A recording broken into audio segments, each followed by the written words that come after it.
Bien, muy buenas a todos, ¿qué tal? Vengo a hablar hoy no de un libro, sino de un artículo que en cierta manera tiene relación o guarda relación con el libro que analicé en en el vídeo anterior, ¿no? El libro de Peter Burke, el libro Hybrid Renaissance. Pues este artículo en cierta manera pues se mueve un poco en esa misma línea, ¿no? Es un artículo, bueno, ya el título de artículo es Structure, Ornament and the Modern Figuration of Architecture, escrito en 1998 por Anne-Marie Sankovic, una investigadora que estaban en Fine Arts, el Fine Arts de Nueva York. Una investigadora que por otra parte tampoco tiene demasiadas notoriedad, por lo menos en Internet, ¿no? La búsqueda de su nombre tampoco te da muchos resultados. Uno de los resultados principales que sí que te da es el libro relacionado con este artículo, que este artículo sería pues casi 20 años anterior al libro, ¿no? Porque el libro que continúa, o es la continuación de este artículo, fue publicado en 2016 y trata sobre el edificio de la iglesia de San Eustaquio en París, ¿no? Este artículo también trata sobre ese edificio de San Eustaquio, aunque no se mete propiamente en cuestiones pues de autoría, cuestiones de comitentes o cuestiones más concretas de arquitectura, ¿no? Es más una reflexión filosófica, teórica o historiográfica, como se quiera mirar, sobre la arquitectura y sobre todo sobre estos dos pares de conceptos que son el concepto de estructura y el concepto de ornamento, ¿no? Que son dos conceptos complicados que se dan por sentado, ¿no? Y de hecho así es como comienza este artículo, diciendo que estos dos conceptos, este par de conceptos de estructura y ornamento se dan por sentado, ¿no? Se da como algo dado, ¿no? Como algo que ya todo el mundo tiene asentado, por lo menos a la hora de interpretar un edificio, en concreto una iglesia, por ejemplo, ¿no? Pues bueno, parte de esa idea de esta descripción o estos conceptos apodícticos heredados, ¿no? Este estatus de apodíctico que tienen estos dos conceptos heredados y que de alguna forma marcan o establecen o determinan cómo vamos a entender ese edificio visualmente, pero también cómo lo vamos a entender a la hora de analizarlo, ¿no? Por ejemplo, pues bueno, todas estas cuestiones que parten de la idea propia de que estos dos conceptos, este par de conceptos de estructura y ornamento, son dos conceptos, esta es la idea clave del artículo. Estos dos conceptos surgieron solo a partir del siglo XIX, ¿no? Con todos los historiadores románticos, ¿no? Del romanticismo.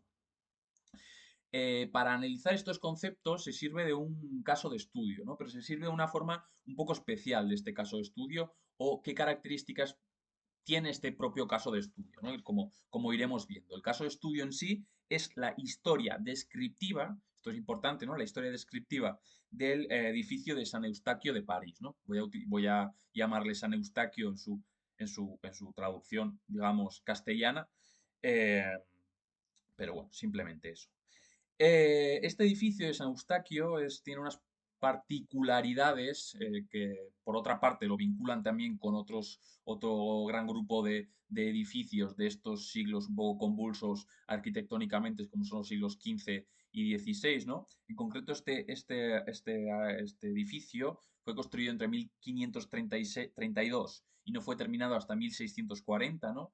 Eh, y tiene un poco, o entra un poco en juego todas estas ideas que hablamos en el vídeo anterior de lo híbrido, de lo mestizo, pero entra de una forma muy especial, ¿no? Y lo que hace Anne-Marie Sankovic en este artículo es analizar de qué forma esta idea de lo híbrido, podemos decirlo de una forma pues reductiva realmente, ¿no? Como una simplificación, que precisamente lo que intenta en este artículo Sankovic es precisamente todo lo contrario, ¿no? Profundizar en esta idea de qué puedes llegar a ser híbrido, aunque en ningún momento utiliza ninguna de estas palabras, ni híbrido, ni mestizaje, ni ninguna de estas, ¿no?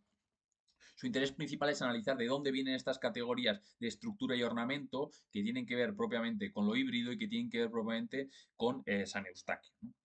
Los primeros historiadores que empiezan ya a establecer estas dos categorías de estructura y ornamento como operativas, ¿no? Ya son del siglo XIX. El nombre más famoso tal vez sea Viollet Leduc, ¿no? Este historiador y restaurador francés, muy famoso por otra parte, que a partir de 1854 más o menos empezó a analizar en clave de estructura y ornamento este edificio, ¿no? Una de las tesis principales de Anne-Marie Sankovich es que este edificio hasta el siglo XIX, este edificio ni ningún otro había sido visto hasta el siglo XIX como con esta bipartición, ¿no? Con estas gafas de estructura y ornamento, ¿no? Hasta el siglo XIX, sobre todo en las descripciones del siglo XVII, lo que imperaba más eran los rasgos pues, espaciales o materiales de este lugar, ¿no? No se hacía propiamente una división ni estilística, ni mucho menos de estructura y ornamento, que eso, como diré, viene después, sino que se hacía pues es una aproximación más impresionista, si se quiere, ¿no? Luego hablaremos un poco de esta idea, relativo a los rasgos espaciales y materiales, ¿no? Ya en el siglo XVII, lo que asegura Sankovich es que ya empezaron a entrar las etiquetas estilísticas o los modos en los que se entendía el edificio, ¿no? Algunos aseguraban que estaba hecho al gótico, al modo gótico, otros aseguraban que estaba hecho al modo renacentista y otros aseguraban que era una especie que tenía parte de las dos, ¿no? Pero en ningún momento sin mencionar o sin hacer explícita bueno, ni explícita ni de ninguna otra forma, la distinción entre estructura y ornamento. Bueno, no lo he comentado, ¿no? Pero la idea principal de San Eustaquio es que la estructura, lo que podemos llegar a entender, como veremos con todos los problemas que tiene, la idea de estructura, la estructura, como digo, es gótica y las adendas el ornamento pertenece más propiamente al Renacimiento, ¿no? Pues voy a enseñar, por ejemplo, alguna foto que hay por aquí para un poco entender de qué estamos hablando, ¿no? Porque realmente he empezado un poco sin mencionar nada de eso. Aquí tenemos, por ejemplo, una imagen, ¿no? Donde vemos pues, las típicas columnas o pilares adosados a unas columnas más propiamente a tradición gótica, aunque obviamente tiene estos arcos semicirculares y cómo van apareciendo diferentes capiteles corintios, etcétera, pero desde luego sin respetar la idea de orden, ¿no? La idea dentro del sistema renacentista, la idea de orden, ni respetar pues, buena parte de lo que constituye propiamente el orden corintio, ¿no? En este caso. Pero como vemos interiormente, pues las cúpulas, las bóvedas, etcétera, pues pertenecen a la tradición gótica, incluso con estas claves pinjantes tan típicas del tardogótico francés, ¿no? Pero bueno, como iba diciendo, en el siglo XVII esta iglesia se está intentando localizar en qué términos o en qué modo estaba construida. Como digo, algunos decían en uno, otros decían en otro. Esto podemos ponerlo en relación con el caso español. Es curioso porque iré mencionando diferentes ejemplos de los casos españoles en los que suceden cosas parecidas, ¿no? Por ejemplo, en San Esteban de Salamanca, ¿no? En 1565, edificio en principio construido por Juan de Álava, esta tercera generación de constructores tardogóticos que se habían criado ya propiamente en una tradición tardogótica de maestros extranjeros, pero ya en esta generación del siglo XVI, ¿no? Podemos englobar dentro de este grupo a Diego de Riaño, podemos englobar a Juan Gil de Ontañón o Rodrigo Gil de Ontañón, y bueno, etcétera, ¿no? Rasines, etcétera. Pues bueno, dentro de esta jornada, dentro de este momento concreto del tardogótico español, hubo un debate,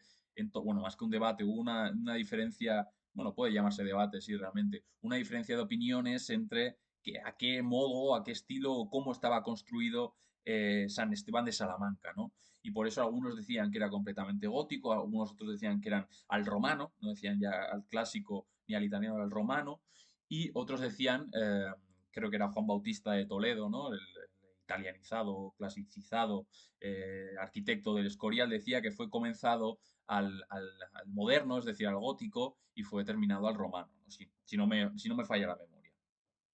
Pero bueno, el caso que este siglo XVI, siglo XVII, habla en concreto aquí del siglo XVII, eh, pues ya comenzaron estas ideas de etiquetas, si se quiere llamar así de una forma un tanto reductiva, en torno al gótico o al renacimiento, a lo clásico, ¿no? Pero, como digo, la clave principal del texto, la clave principal que ve en todo esto Sankovic, es que hasta el siglo XIX no se fue propiamente cuando aparecieron estos conceptos de estructura y ornamento, ¿no? Una nueva mirada arquitectónica, ¿no? Que de alguna forma seguía buscando las etiquetas, como he dicho antes, de los siglos anteriores de gótico o renacimiento, pero además para resolver este problema de saber si era gótico o si era renacimiento, pues se partía el edificio en dos, se partía metafóricamente, como veremos, el edificio en dos, entre estructura y ornamento. La estructura se la quedaba la parte gótica y el ornamento se la quedaba el renacimiento o lo clásico, ¿no? Por tanto, en esta división, ¿no? Salomónica ya se llegaba a una especie de solución feliz a este dilema de a qué modo pertenece este edificio, ¿no? Pero bueno, la idea básica es simplemente que esta idea de estructura y ornamento no aparece hasta este siglo XIX, ¿no? Pero, claro, de nuevo, trayendo el caso español a colación, la gente que está un poco introducida en la historiografía de la arquitectura española, pues se encuentra con un problema, ¿no?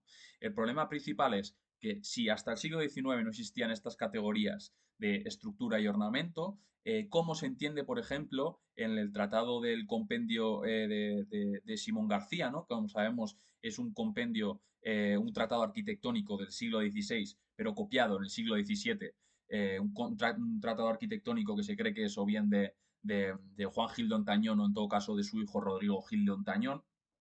¿Cómo se entiende dos categorías que aparecen aquí, ¿no? En este siglo XVI, como digo? La categoría de ciencia, que Gil de Ontañón lo identifica con la traza, y la categoría de arte, ¿no? Que Gil de Ontañón lo identifica con lo que se puede eliminar del edificio, ¿no? De alguna forma relacionada también con la idea de curiosidades. Esta idea de curiosidades es muy interesante. La idea de curiosidad aparece, por ejemplo, tanto en Inglaterra como en, por ejemplo, en San Telmo, ¿no? En el edificio, en el convento de San Telmo, en el claustro de San Telmo, en las obras y los contratos de San Telmo, en el segundo contrato se dice, se le dice al arquitecto, ¿no? Por parte, en principio, de Idiáquez, se le dice que hay que eliminar las curiosidades, ¿no? Es decir, las molduras, etcétera, del edificio, lo que se puede quitar sin afectar, digamos, a la presencia del edificio.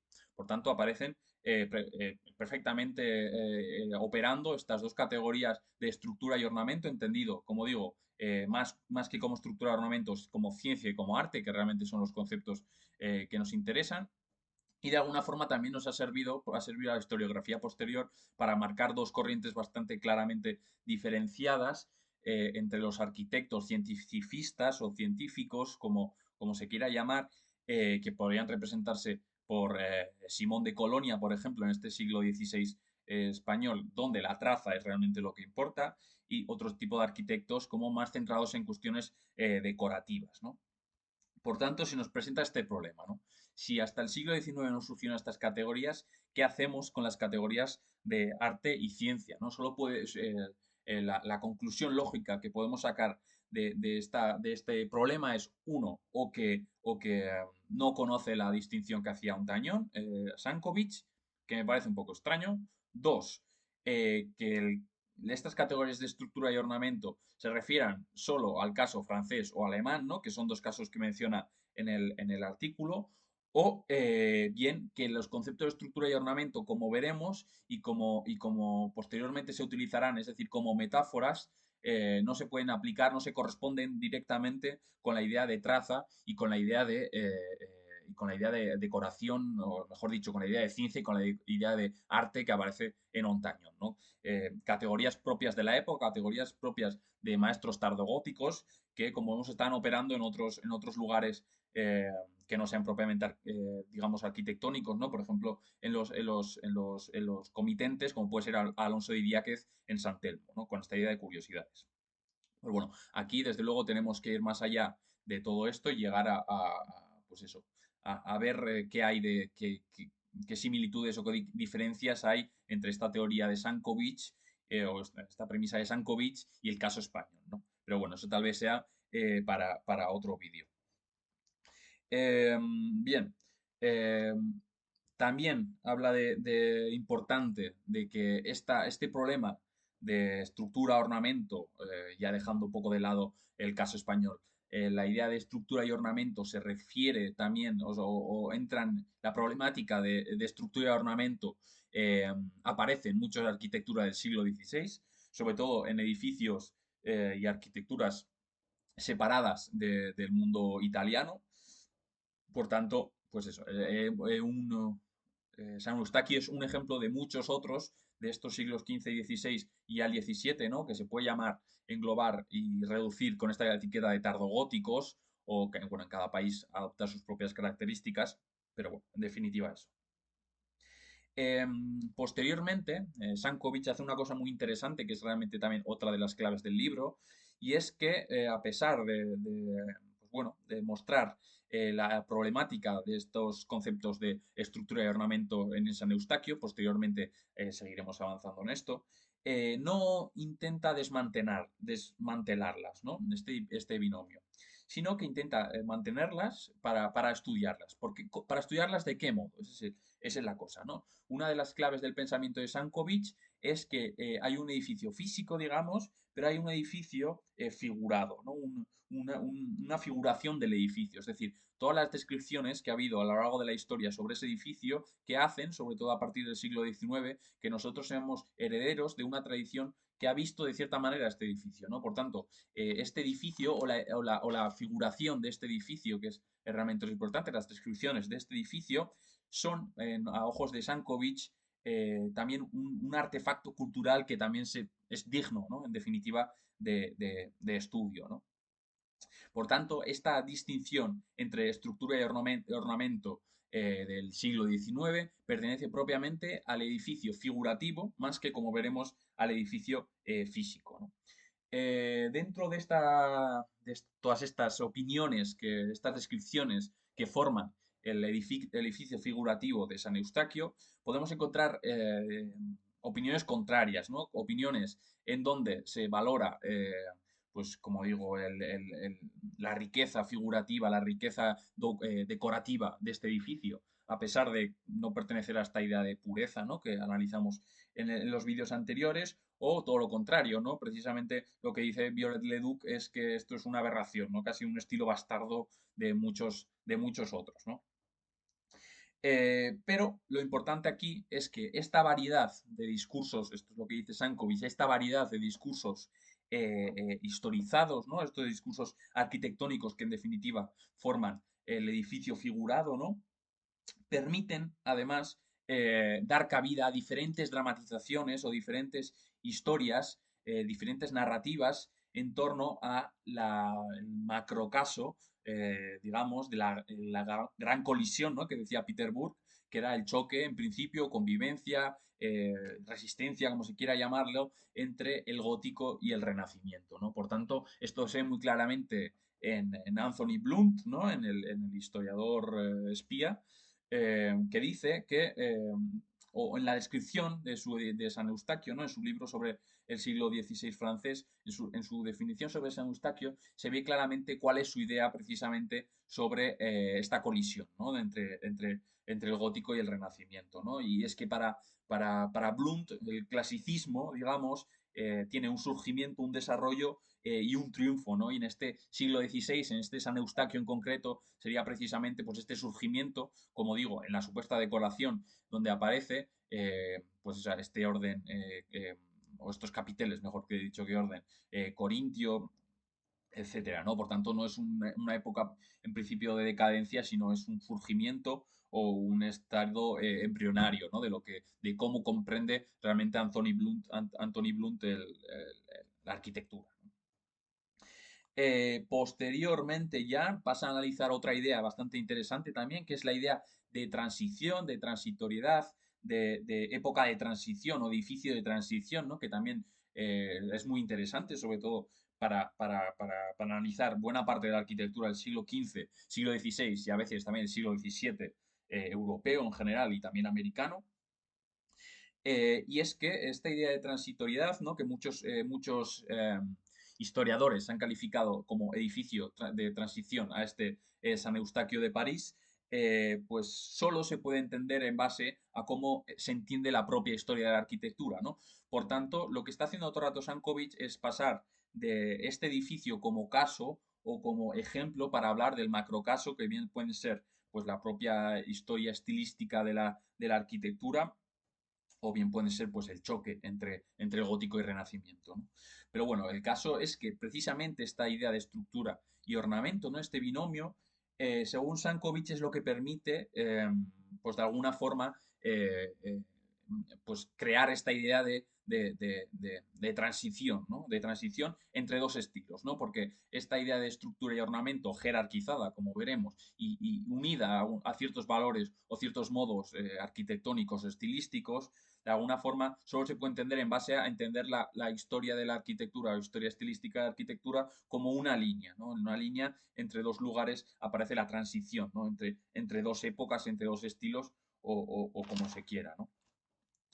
Eh, bien, relacionado con esto también aparece la idea que insiste a lo largo del texto de que precisamente este tipo de categorías, como pueden ser estructura y ornamento, es lo que permite a los arquitectos hacer historia de la arquitectura, precisamente, ¿no? Porque dentro de esta idea de estructura y ornamento, con la preeminencia de la estructura sobre el ornamento, la preeminencia de un estilo sobre el otro, el gótico, sobre el renacimiento, entra también una carga temporal en todo esto, ¿no? Y esta carga temporal es lo que permite precisamente esta historia que se dice, esta historia es lo que permite hablar en términos de históricos, hablar en términos de historiador a los historiadores de la arquitectura, ¿no? A la gente que se dedica a estudiar las propias arquitecturas, ¿no? Siempre como, como historia lineal y continua. Eh, Habla también de otros asuntos, ¿no? Como de esta idea de transitoriedad, que también está cargada no solo de valores temporales, sino también de valores geográficos, ¿no? Porque siempre se ha tendido a estas épocas de transición. No quiero sacar todo el rato el caso español, ¿no? Pero podemos hablar de gótico plateresco, ¿no? Como hablaremos un poco más adelante, pues se han considerado pues, el verdadero estilo nacional, ¿no? El verdadero gótico nacional, que es lo que sería más o menos la época tardogótica para algunos historiadores de corriente nacionalista el siglo XX, ¿no? Bien, vamos a continuar con alguna cuestión más. Vuelve también sobre las múltiples narrativas de este San Eustaquio, ¿no? Este edificio figurado de San Eustaquio. Habla también, vuelve sobre Anthony Blunt, habla sobre cómo Anthony Blunt considera este edificio como un caso aislado y se pregunta Sankovic, ¿aislado de qué? Y no es otra cosa que aislado de la historia de arquitectura o del modo de entender la arquitectura, la historia de arquitectura que tiene Anthony Blunt, ¿no? Por tanto, esta cuestión del edificio, esta forma de interpretar el edificio, estas descripciones del edificio todo el rato aparece sobrevolando, aparece incluso debajo, ¿no? Según como lo queramos ver, subterráneamente, esta idea propia de más la macrohistoria, que sería pues la historia de la arquitectura más propiamente, ¿no? Dentro de este edificio figurado aparece otra corriente que no tiene ya que ver con la estructura y ornamento, este San Eustaquio estructura y ornamento, ¿no? Es como le llama. Tiene más que ver con discursos irracionales, así es como llama precisamente estos discursos. Estos discursos aparecen sobre San Eustaquio en un contexto diferente, en un contexto menos serio, ¿no? Para que nos entendamos, o como por lo menos dice Sankovic, que es, por ejemplo, en las cuestiones de guías de viajes, etcétera, como por ejemplo el propio Violet Leduc, que veía casi horrorizado este edificio, pues tiene una opinión favorable a él, que tiene más que ver pues con un discurso pues inferior, como parecen estar mostrando, un discurso, una alternativa al discurso objetivo que representarían esta idea de estructura y ornamento y esta idea de gótico y renacimiento, ¿no? Una respuesta al final afectiva que en cierta manera se podría parecer en algo a las respuestas del siglo XVII, sin entrar en cuestiones espaciales, ¿no? Más de cuestiones de impresiones. Eh, pero, obviamente, como llevo insistiendo en este vídeo, y bueno, como insiste en definitiva Sankovic, el hecho de que hayamos interpretado San Eustaquio, muchos otros edificios, ¿no? Como estructura y ornamento, no es una prueba de su veracidad, no es una prueba de que sea así, ¿no? Que por mucho que se haya repetido, no es una prueba de que sea así, sino es más una prueba, uno, del estado acrítico en el que se enfrentan los historiadores en general o los historiadores de la arquitectura en particular a las categorías heredadas y a la forma de ver los edificios, como digo, heredadas. Eh, y de alguna forma cómo esta visión ha marcado el resto de la historia del edificio hasta nuestros días, ¿no? O por lo menos hasta finales del siglo XX, que fue cuando se escribió este artículo, ¿no? Ahora ya Sankovic entra propiamente a definir o a intentar definir o a representar la problemática que nos representan, nos presentan por lo menos estos problemas, estos conceptos de estructura y ornamento, ¿no? Porque como dice Sankovic, una vez que te pones a analizar materialmente, digamos, estos dos conceptos, pues nos encontramos pues con tradiciones, con falsos comienzos, etcétera, ¿no? Al final llegamos a un punto de no salida y no tenemos dónde asirnos realmente o no podemos ver realmente de qué estamos hablando cuando hablamos de estructura y ornamento, ¿no? Una definición, digamos, que da Sankovic sobre estructura es la realización material del principio tectónico por el que se acomoda la carga, el soporte y el empuje, pero como veremos tampoco es esta la definición que ha llegado hasta nuestros días, sino que la idea de estructura tiene otros valores añadidos, los ha entendido de otras formas bastante diferentes realmente, ¿no? Da también una definición de ornamento. En este caso, si estructura sí que es un término propiamente que viene del campo arquitectónico, el término de ornamento no viene tanto del campo arquitectónico, deriva del latín, ¿no? De ornatus, ornamentus, perdón, y en general se refiere a cualquier cosa que embellece, ¿no? A cualquier cosa que adorna, en definitiva, ¿no? Puede hablarse bien de retórica, bien puede hablarse perfectamente también de arquitectura, ¿no? Tiene este carácter un poco más, pues eso, más ornamental, ¿no? Utilizando esta distinción. Eh, pero, como he dicho antes, este binomio de términos no juegan en igualdad de condiciones, no los interpretamos en igualdad de condiciones, sino que siempre se interpretan con una jerarquía temporal y una jerarquía, pues en definitiva, de peso, ¿no? Una jerarquía en la que la preeminencia va sobre la estructura y después, si eso viene, el ornamento, ¿no?